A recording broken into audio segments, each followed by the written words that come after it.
ಮುಖ್ಯವಾಗಿ ಮೂರ್ಛೆ ರೋಗ ಅಂತಂದ್ರೆ ಕೈ ಕಾಲು ಅಥವಾ ಇಡೀ ಶರೀರ ಜೋರಾಗಿ ಈ ತರ ವೈಬ್ರೇಟ್ ಆಗ್ತಾ ಇರುತ್ತೆ.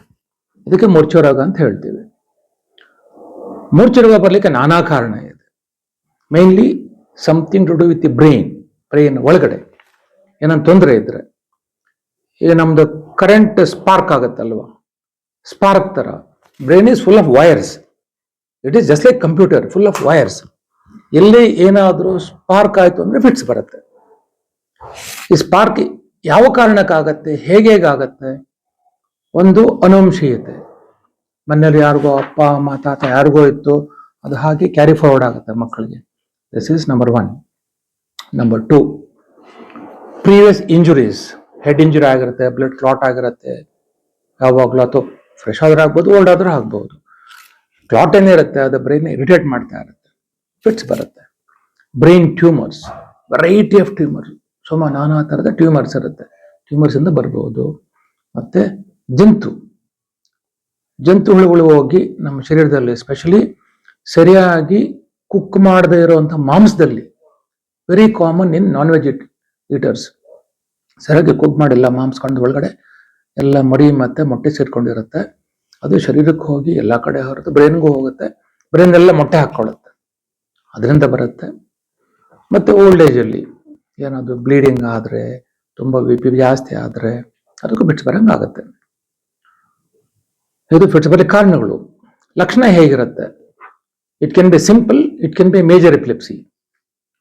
ಸಿಂಪಲ್ ಆಯ್ತು, ಬರೀ ಕಣ್ಣಾಗ್ಲಿ, ಫಿಂಗರ್ ಆಗ್ಲಿ, ಕಾಲಾಗ್ಲಿ ಯಾವುದೋ ಒಂದು ಮಾಂಸಖಂಡ ಹೊಡ್ಕೊಳ್ಳುತ್ತೆ. ಮೇಜರ್ ಫಿಟ್ಸ್, ಮೇಜರ್ ಎಪಿಲೆಪ್ಸಿ, ನೀವು ರೋಡಲ್ಲಿ ಬಿದ್ದು ನೋಡಿರ್ಬೋದು, ಜೋರಾಗಿ ಬಿದ್ದು ಒದ್ದಾಡ್ತಾ ಇರ್ತಾರೆ. This is major epilepsy. ಸುಮಾರು ಜನಕ್ಕೆ ಹಾಸ್ಪಿಟಲ್ ಬರ್ಲಿಕ್ಕೆ ದೂರ ಆಗ್ಬಹುದು. ನೀವು ಫಸ್ಟ್ ಏಡ್ ಮಾಡಬೇಕು, ರೋಡಲ್ಲೇ ಆಗ್ಲಿ, ಮನೆಯಲ್ಲೇ ಆಗ್ಲಿ, ಎಲ್ಲೇ ಆಗ್ಲಿ. ಏನ್ ಮಾಡ್ಬೋದು ನೀವು ಆಸ್ ಎ ಕಾಮನ್ ಮ್ಯಾನ್? ಏನ್ ಮಾಡ್ಬೋದು? ಫಸ್ಟ್ ಅಂಡ್ ಫಾರ್ಮೋಸ್ಟ್, ಇಮಿಡಿಯೇಟ್ ಆಗಿ ಪೇಷಂಟ್ ನ ಒಂದು ಸೈಡ್ ತಿರುಗಿಸಿ, ಎಡಗಡೆ ಬಲಗಡೆ ಯಾವ್ದನ್ನ ಹಾಕೊಳ್ಳಿ. ಅಂಗಾತ ಮಾತ್ರ ಮಲಗಿಸ್ಬೇಡಿ, ಯಾಕೆಂದ್ರೆ ಅವರಿಗೆ ರಿಫ್ಲೆಕ್ಸಸ್ ಇರಲ್ಲ. ಈಗ ನಾವು ಆತರ ವಾಂತಿ ಮಾಡಿದಾಗ ಬಾಯಿಯಿಂದ ಆಚೆ ಹೋಗಿರ್ತೀವಿ, ಅವ್ರಿಗೆ ಆಚೆ ಹೋಗಿಲಿಕ್ಕೆ ಆಗಲ್ಲ.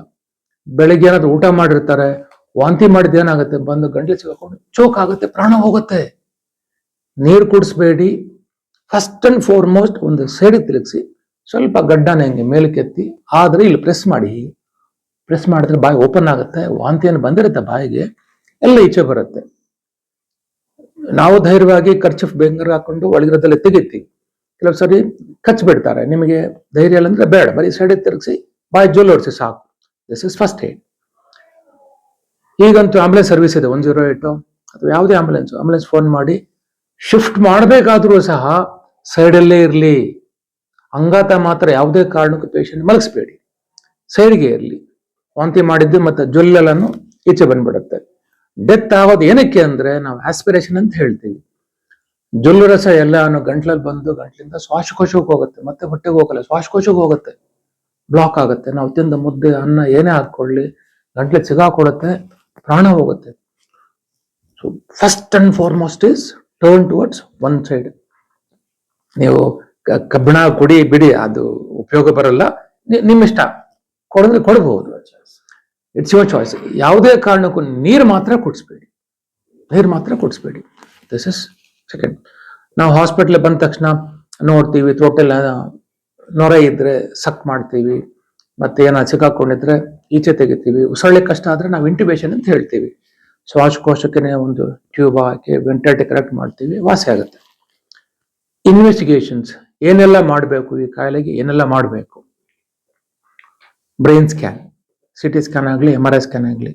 ಏನಕ್ಕೆ ಅಂತಂದ್ರೆ, ಒಳಗಡೆ ಏನೋ ಗಡ್ಡೆ ಇದೆಯಾ, ಫ್ರೆಶ್ ಕ್ಲಾಟ್ ಇದೆಯಾ, ಅಥವಾ ಹಳೆ ಕ್ಲಾಟ್ ಏನಿದೆಯಾ, ಟ್ಯೂಮರ್ಸ್ ಇದೆಯಾ, ಅಥವಾ ಜಂತುಹುಳ ಏನಾದರೂ ಗಡ್ಡೆ ಏನಿದೆಯಾ, ಅದಕ್ಕೆ. ಮತ್ತೆ ಇನ್ನೊಂದು, ಎದೆ ನೋವಿಗೆ ಬಂದಾಗ ನಾವು ಹೇಗೆ ECG ಮಾಡ್ತೀವೋ, ಫಿಟ್ಸ್ ಬಂದಾಗ EEG ಅಂತ ಹೇಳ್ತೀವಿ. ಬ್ರೈನ್ ಅಲ್ಲಿ ಆ ತರ ಸ್ಪಾರ್ಕ್ಸ್, ಅಬ್ನಾರ್ಮಲ್ ಸ್ಪಾರ್ಕ್ಸ್ ಏನ ಬರ್ತಾ ಇದೆಯಾ, EEG ಮಾಡ್ತೀವಿ. Treatment aspect, tablets. ನಾವೆಲ್ಲ ಸ್ಟೂಡೆಂಟ್ಸ್ ಆಗಿದ್ದಾಗ ಒಂದ್ 2-3 ಮಾತ್ರ ಇತ್ತು. ಆ ಮಾತ್ರೆ ತಗೊಂಡ್ರೆ ಯಾವಾಗಲೂ ಬರ್ತಾ ಇತ್ತು, ಆಕ್ಟಿವ್ ಆಗಿರ್ತಾ ಇರಲಿಲ್ಲ, ಡಲ್ ಆಗಿರ್ತಾ ಇದ್ರು.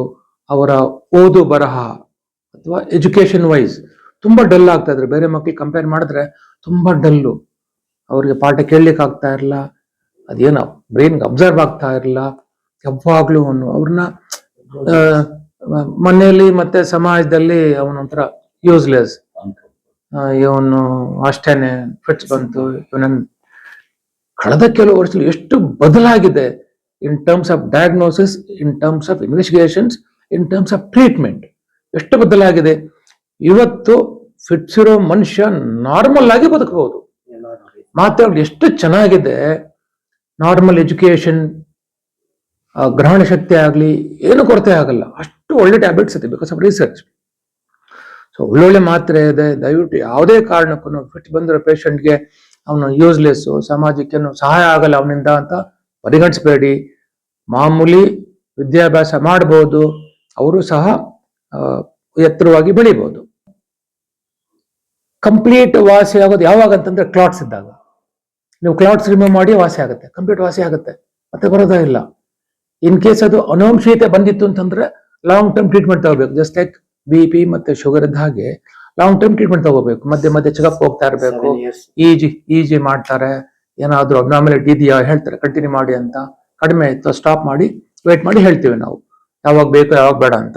So constant checkup with neurologist ಅಥವಾ ನ್ಯೂರೋ ಸರ್ಜನ್ ಹೋಗ್ತಾ ಇರಬೇಕು. There is surgical treatment also along with tablets. ಶಸ್ತ್ರಚಿಕಿತ್ಸೆಯರು ಸಹ ವಾಸಿ ಮಾಡ್ಬೋದು. ಹೇಗೆ? Brain tumour, remove the brain tube, clot, remove the clot, ಒಳಗಡೆ ಬೇರೆ ಗಡ್ಡೆ ಇತ್ತು, ರಿಮೂವ್. ಸೊ ಕಂಪ್ಲೀಟ್ ಟ್ರೀಟ್ಮೆಂಟ್ ಸಹ ಇದೆ ಸರ್ಜರಿಯಿಂದ. ಏನು ಇಲ್ಲ, ಏನ್ ಬೇಕಾದ್ರೂ ತಿನ್ಬಹುದು. ಈ ಕಾಯಿಲೆಗೆ ಏನು ಅಂತಂದ್ರೆ ಚೆನ್ನಾಗಿ ಬೇಯಿಸಿ ತಿನ್ನಿ. ಮಾಂಸ, ಸ್ಪೆಷಲಿ ಮಾಂಸ ಕಂಡೋಲೆ ಸಿಗಾಕೊಳ್ಳುತ್ತೆ ಈ ಹುಳ ಎಲ್ಲ. ನಾನು ಸ್ಪೆಷಲಿ ಮಾಂಸನ ಚೆನ್ನಾಗಿ ಕುಕ್ ಮಾಡಿ ತಿನ್ನಿ.